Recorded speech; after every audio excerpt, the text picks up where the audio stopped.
ଜାଣିଛନ୍ତି ନା ଦର୍ଶକ ବନ୍ଧୁ ପିଲାଦିନେ ମୋ ମୁଣ୍ଡରେ ଗୋଟେ ପ୍ରଶ୍ନ ଉଠୁଥିଲା କି ନାଲି ଚା କଣ ପାଇଁ କୁହନ୍ତି କାହିଁକି ସେତେବେଳେ ସେ ଟାଇମରେ କଳା ହିଁ ଦେଖାଯାଏ। ଆଜି ମୋ ନାଲି ଚା ଏତେ ନାଲି ଦେଖାଯାଉଥିଲା ଯେ ଆପଣଙ୍କୁ ନ ଦେଖିକିନା ମୁଁ ରହିପାରିଲି। ହଉ ଛାଡ଼ନ୍ତୁ ମୋ ଭିଡ଼ିଓର ପ୍ରାରମ୍ଭ ହେଇଥିଲା ଏଇ ସକାଳୁ ସକାଳୁ ନାଲି ଚା ସହିତ ଟୋଷ୍ଟ ବୁଡ଼େଇ ଖାଇବାରୁ। ତାପରେ କଲେଜ ପଳେଇଲି ପ୍ରାକ୍ଟିକାଲ ଏକ୍ସାମ ଯେହେତୁ ଥିଲା ଆଉ ଆସିକି ଦେଖିଲା ବେଳକୁ ହେଇଥିଲା ଗରମା ଗରମ ଭାତ ତା ସହିତ ଡାଲମା ଆଉ ଇଏ କଣ ଗୋଟେ ଅପୂର୍ବ ଜିନିଷ ଯାହାର ଟେଷ୍ଟ ତ ପୁରା ଏକ ନମ୍ବର ଦହି ବାଇଗଣ ଭଳିଆ ଥିଲା କିନ୍ତୁ ଝୋଳ ଦେଖିକିନା କଣ ମତେ ହଷ୍ଟେଲ ଖାଦ୍ୟ କଥା ମନେ ପଡ଼ିଲା। ତେଣିକି ଜଣା ପଡ଼ିଲା କି ମୋ ମା ଭୁଲରେ ଟିକେ ଅଧିକା ଦହି ପାଣି ଆଡ୍ କରିଦେଇଥିଲା।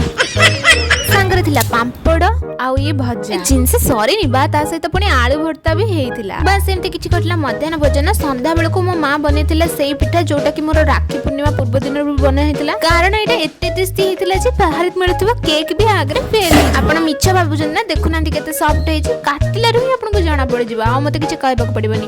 ହଁ ଆଜ୍ଞା ବାସ୍ ଆଜି ପାଇଁ ଏତିକି। ଭିଡ଼ିଓ ଭଲ ଲାଗିଲେ ଲାଇକ୍ କମେଣ୍ଟ ସେୟାର ସବସ୍କ୍ରାଇବ କରିକି ନିହାତି ଯିବେ।